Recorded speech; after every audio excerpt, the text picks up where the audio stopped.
ఇదొక చరిత్రాత్మక నిర్ణయం. దేశ చరిత్రలో తెలంగాణ రాష్ట్రాన్ని ఇచ్చిన ఘనత కాంగ్రెస్ పార్టీది 2014లో. ఆ తర్వాత మరొక విప్లవాత్మక చరిత్రాత్మక నిర్ణయం 42% రిజర్వేషన్ స్థానిక సంస్థల్లో బీసీలకు ఇచ్చిన ఘనత మళ్ళీ కాంగ్రెస్ పార్టీదే. కాంగ్రెస్ పార్టీ ఒక మాట ఇస్తే మాట తప్పదు, నిలబెట్టుకుంటది అని చెప్పడానికి 42% రిజర్వేషన్ ఒక తార్కాణం. ఈ సామాజిక విప్లవానికి నాంది పలికే ఒక చరిత్రాత్మక ఘట్టం ఆవిష్కృతమైంది.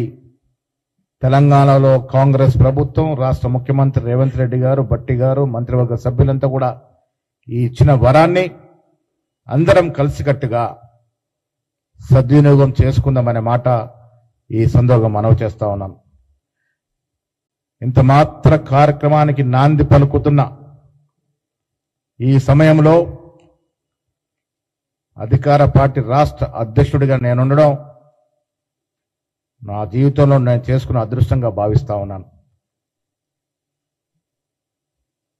నా హయాంలో నేను అధ్యక్షుడు ఉన్న సమయంలో రాష్ట్ర ప్రభుత్వం తీసుకొచ్చిన చరిత్రాత్మకమైన ఘట్టాలు కుల సర్వే, 42% రిజర్వేషన్ దేశ చరిత్రలో ఒక విప్లవాత్మక సంఘటనలు. ఇలాంటి సమయంలో అధ్యక్షుడిగా ఉండే అవకాశం కలుగజేసిన ఖర్గే గారికి, సోనియా గాంధీ గారికి, రాహుల్ గాంధీ గారికి, రాష్ట్ర నాయకత్వానికి అందరు కూడా ధన్యవాదములు. మిత్రులారా, ఇంత చక్కటి కార్యక్రమం కాంగ్రెస్ పార్టీ ఇస్తే 10 ఏళ్లు ముఖ్యమంత్రిగా ఉన్నటువంటి కేసీఆర్ గారు, ఇవాళ ప్రతిపక్ష నాయకుడు కేసీఆర్ గారు మాకు కితాబు చెప్పైనా పర్వాలే కానీ బీసీలకు ఇంత మాత్ర అవకాశం వచ్చినప్పుడు కనీసం హర్షం ప్రకటించే స్థాయిలో లేరు, అభినందన తెలిపే స్థాయిలో లేరు. 10 ఏళ్లు మీరు బీసీల్ని వంచారు ముఖ్యమంత్రిగా, మీరు మీ పార్టీ. 33% రిజర్వేషన్ బీసీలకు ఉంటే 22% తీసుకొచ్చిన దుర్గతి మీ హయాంలో జరిగింది. మీ హయాంలో మీరు బీజేపీ కేంద్ర ప్రభుత్వానికి అన్ని బిల్లులు సహకరించినారు. రాష్ట్రపతి ఎన్నిక, ఉపరాష్ట్రపతి ఎన్నిక, త్రిపుల్ తలాక్, ఆఖరికి రైతు వేకర్ చట్టాలకు కూడా సహకరించినారు. ఆ సమయంలో మీకు చిత్తశుద్ధి ఉండుంటే ఈ 42% కేంద్రాన్ని పంపి తీసుకునే అవకాశం ఉండే మీకు. నేను మైత్రిలో ఉండే కేంద్ర ప్రభుత్వంతో. కానీ మీకు చిత్తశుద్ధి లేదు, సాధించలేకపోయినారు. ఇవాళ కాంగ్రెస్ పార్టీ ఇంత విప్లవాత్మక నిర్ణయం తీసుకుంటే కనీసం హర్షం కూడా ప్రకటించే స్థితిలో బీఆర్ఎస్ పార్టీ ఉంది. అంటే ఇంత అక్కసు, ఇంత విషము బీసీల మీద ఎందుకు? ప్రతిపక్ష నాయకుడు కనీసం కాంగ్రెస్ పార్టీ నిర్ణయం తీసుకుంది, బీసీలకు లాభం చేకూర్చే అంశం ఇది, మీ అందరికీ అభినందనలను కూడా చెప్పే స్థాయిలో లేరు. వాళ్ళ నాయకుడు చెప్పడు, మాజీ మంత్రులు చెప్పరు, టీఆర్ఎస్ నాయకులు ఎవరు చెప్పరు.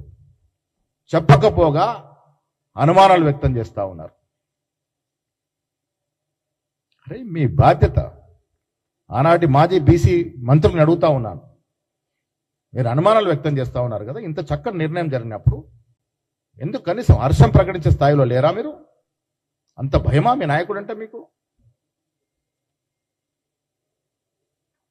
ఒక్కరు కూడా దీన్ని గమనించలే, కనీసం హర్షం ప్రకటించలే. కడుపు నిండా విషం పెట్టుకుని కౌగిలించుకునే ప్రయత్నం చేస్తా ఉన్నారు. ఇది రాష్ట్ర ప్రజలు, ముఖ్యంగా ఓబీసీలు గ్రహిస్తా ఉన్నారు. ఎన్లైటన్ అయ్యారు ఈ రాష్ట్రంలో బీసీలు. మా వాటా ఏదైనా అడిగే స్థాయికి వచ్చినారు. వీళ్ళు హర్షం ప్రకటించలే, కనీసం అభినందన తెలపలే. బీసీ సమాజానికి, కాంగ్రెస్ పార్టీకి మీరు చెప్పకుండా చెప్పలే, కానీ బీసీ సమాజానికన్నా కనీసం హర్షం ప్రకటించి అభినందన తెలిపే పరిస్థితుల లేకుండా పోయినారు. కాంగ్రెస్ పార్టీ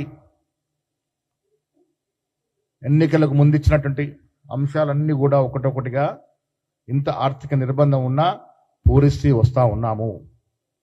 దాంట్లో భాగంగానే కామారెడ్డిలో ఆనాడు 42% రిజర్వేషన్ ఇస్తారని కామారెడ్డి డిక్లరేషన్ నేనే ప్రవేశపెట్టినాను వర్కింగ్ ప్రెసిడెంట్గా.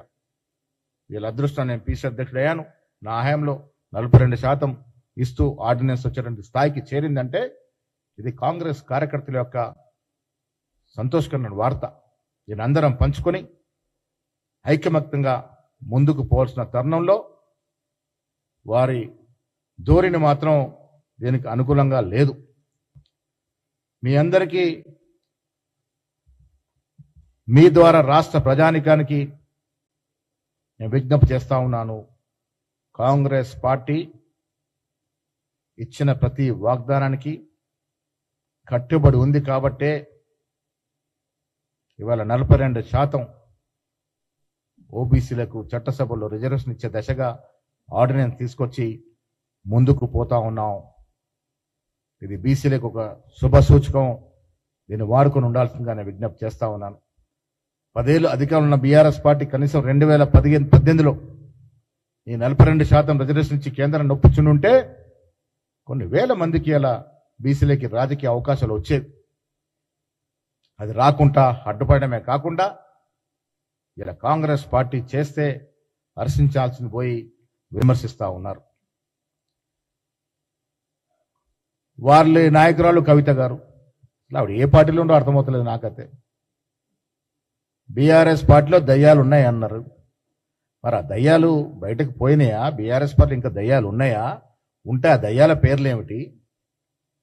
ఆ దయ్యాల కార్యక్రమాలు ఏంటి? ఇప్పుడు ఎవరంట పడతా ఉన్న పిశాచులయ్యి? ఆ దయ్యాలు పిశాచులు పీడ వదిలిందా లేదా చెప్పే స్థాయిలో లేదు. మొన్న ఆవిడ మేము ఆర్డినెన్స్ తీసుకొస్తే ఆవిడ రంగులు పూసుకొని తీన్మార్ డ్యాన్సులు చేస్తూ ఉంది. ప్రజలు టీవీ చూసినంత నవ్వుకుంటా ఉన్నారు. రంగులు వేషాలు మార్చుకున్నంత మాత్రాన పిల్లి పులిగా మారుతుంది అనుకుంటే అది అవివేకం అవుతుంది. లిక్కర్ స్కామ్లో రాష్ట్రానికి తలవంపు తెచ్చిన కవిత భగీరథ ప్రయత్నం చేసినా ప్రజలు ఆమెను పట్టించుకోరు. తెలంగాణ రాష్ట్రం వచ్చినా సామాజిక తెలంగాణ రాలేదని చెప్పిన కల్వకుంట్ల కవిత మరి బీఆర్ఎస్ అధికారం ఉన్నప్పుడు ఎందుకు స్పందించలే? ఇవాళ బీఆర్ఎస్ వల్ల సామాజిక రాలేదని ఒప్పుకున్న ఆవిడ మరి బీఆర్ఎస్ వల్ల వచ్చిన ఎమ్మెల్సీ పదవి ఎందుకు రాజీనామా చేయట్లే? బీఆర్ఎస్ పార్టీకి ఎందుకు రాజీనామా చేయట్లే? అలా చేస్తుంటే కనీసం కొంత నమ్మేవారేమో. అది చేయకుండా కాంగ్రెస్ పార్టీ చేసిన ఘనకార్యాలని కొంత కలర్ పూసుకొని నా వల్లే వచ్చింది. అరే విచిత్రమైన సంఘటన, నా వల్లే వచ్చింది, మేము చేసే ఉద్యమం. అసలు మేము తెలంగాణ రాష్ట్రంలో అధికారంలోకి వచ్చిన తర్వాత 42% రిజర్వేషన్ రూపకల్పన చేస్తున్నప్పుడు కవిత గారు జైల్లో ఉన్నారు. మరి ఆవిడెప్పుడు ఉద్యమం చేసే? ఆవిడ ఉద్యమం వల్ల ఇది ఎక్కడికి వచ్చే? ఎందుకు ఇంత చిన్న చేష్టలతో ప్రజలతో చులకన అవుతున్నారో నాకు అర్థం అవ్వట్లేదు. ఇది ముమ్మాటి కాంగ్రెస్ పార్టీ ఎజెండా. బీసీల పట్ల కాంగ్రెస్ పార్టీ ఛాంపియన్ మా హీరో రాహుల్ గాంధీ. రాహుల్ గాంధీ ఈ నినాదాన్ని చేతబూన్నాడు కాబట్టే ఆయన సైనికులమైనటువంటి రేవంత్ రెడ్డి గారు, బట్టి గారు, మేము అందరం కూడా కట్టుబడి ఉండి ఈ రాష్ట్రంలో కుల సర్వే చేశాం. 42% రిజర్వేషన్ ఇచ్చాం. ఈ సందర్భంలో రేవంత్ రెడ్డి గారికి కూడా అభినందనలు. ఒక అగ్రవర్ణ సమాజం చెందినటువంటి వ్యక్తి ఉండి కూడా కుల సర్వే చేయడం, 42% ఇలా బీసీలకు రిజర్వేషన్ ఇవ్వడం అనేది హర్షించదగ్గ విషయం. మీ ద్వారా వారికి నేను అభినందనలు తెలుపుతా ఉన్నాను. అదేవిధంగా దోహదపడిన డిప్యూటీ ముఖ్యమంత్రి గారికి, మా మంత్రులు పొన్నం ప్రభాకర్, సురేఖ, వాకిటి శ్రీయారితో పాటు మంత్రివర్గ సభ్యులందరికీ, శాసనసభ్యులకి, మండలి సభ్యులకి, పార్లమెంట్ సభ్యులందరూ కూడా ధన్యవాదాలు. ఇదొక చరిత్రాత్మక నిర్ణయం ఇవాళ తెలంగాణలో కాంగ్రెస్ పార్టీ తీసుకుంది. ఈ నిర్ణయాన్ని అందరూ స్వాగతించాలి, కలిసికట్టుగా ముందుకు పోవాలి. ఇది కాంగ్రెస్ మార్కు, చరిత్రాత్మక నిర్ణయం. ఇలాంటి నిర్ణయాలు ఈ దేశంలో అరుదుగా జరిగినాయి.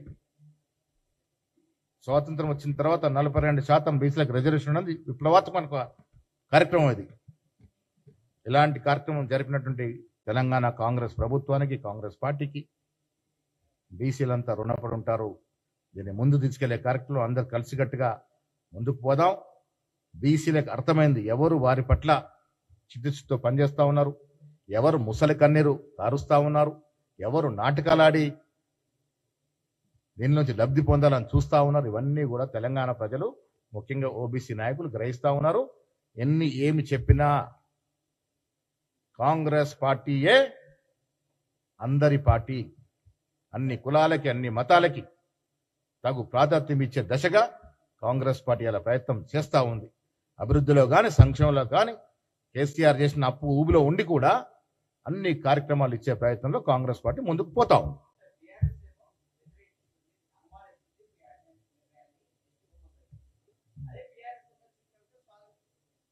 అందుకే అడుగుతా ఉన్నాం, మరి కవిత గారు బీఆర్ఎస్ లో ఉన్నారా?